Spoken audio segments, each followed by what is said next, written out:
ఓ ఇల్లు గడవాలంటేనే ఎన్నో ఇబ్బందులు పడేటువంటి ఒక కుటుంబము. జై భీమ్ టీవీ, జై భీమ్ దినపత్రిక, Jai Bhim T group of organisations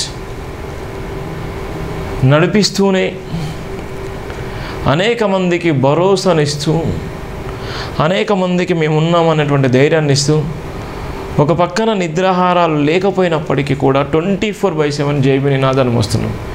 మరి మీకేమైందంటే కనీసం జై భీమ్ టీవీ ఛానల్ కూడా సబ్స్క్రైబ్ చేసుకోవాలనేటువంటి దౌర్భాగ్యమైన పరిస్థితుల్లో ఉన్నారు. కనీసం షేర్ చేసుకోవాలనే పరిస్థితిలో ఉన్నారు.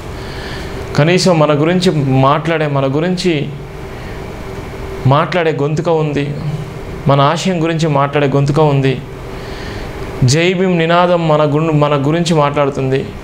బాబాసాహెబ్ అంబేద్కర్ రూపంలో, బాబాసాహెబ్ అంబేద్కర్ గారి ఆశయంలో భాగంగా ఏప్రిల్ 14 మాత్రమే మనం అంటాము, తర్వాత డిసెంబర్లో చనిపోయినప్పుడు మాత్రమే అంటాం అంబేద్కర్ గురించి.